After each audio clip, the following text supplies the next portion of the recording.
আসসালামু আলাইকুম। আশা করি সবাই ভালো আছেন এবং সুস্থ আছেন। হর হামেশাই জিজ্ঞেস করেন দুদকের এনএসআর নিয়োগ কবে আসবে। বিশেষ করে এনএসআরটা প্রচুর জিজ্ঞেস করেন, যেহেতু এনএসআর নিয়ে আমরা প্রচুর কাজ করেছি অতীতে।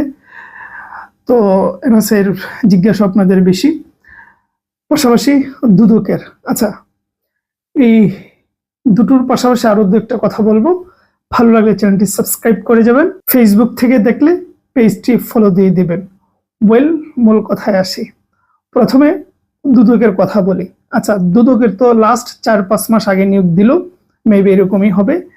এটার পরীক্ষাটার কে শেষ হয়ে এখন মোটামুটি ঝুলে রয়েছে। কারো নিয়োগও দিচ্ছে না, কেউ পোস্টিংও পাচ্ছে না। এটা হয়তো আরো অনেক দিন যাবে। তাহলে নতুন নিয়োগ কবে আসবে?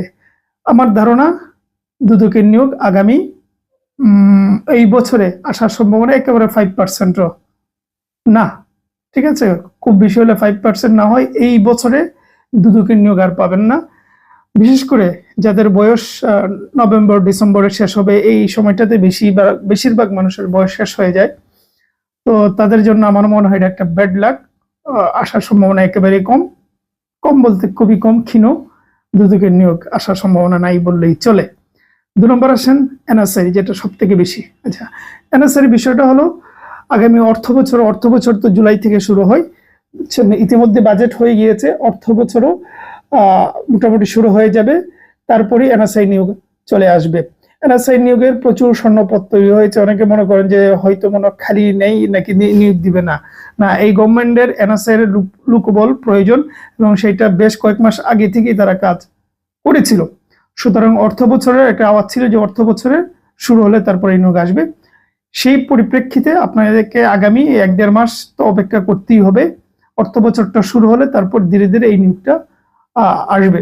সুতরাং এনএসআই নিয়োগ যদি একেবারে লাস্ট বর্ডার ধরি যে এর ভিতরে আসবে কিনা, এই যে বছর আছে, অনেকের বয়স শেষ হয়ে যাবে, যেটা বললাম একটু আগে, ডিসেম্বরে নভেম্বরে, তারা কনফার্ম আপনারা এনএসআই নিয়োগ পাবেন। ঠিক আছে, নিশ্চিত। এটা লাস্ট বর্ডারের কথা বলতেছি। এটা এর মানে এই নয় আরো 4-5 মাস পরে দেবে, এত সময় লাগবে না, আরো আগে আসবে। কিন্তু এটা লাস্ট বর্ডার। যাদের বয়স শেষ হয়ে যাবে তারা ইনশাল্লাহ শেষবারের মতন এনএসআই একটা সুযোগ পাবেন। তবে এনএসআই যেহেতু লিখিত, প্রিলি, ভাইবা এই সবগুলো সর্বোচ্চ 1 মাসের ভেতরে শেষ করে ফেলে, এরকম দ্রুত অন্যান্য খুব কম নিয়োগই হয়, এনএসআই এর মতন হয় না এত দ্রুত শেষ করে। সুতরাং এটা আগে থেকেই পড়াশোনা থাকতে হবে, আগে থেকেই প্রিপারেশন থাকতে হবে।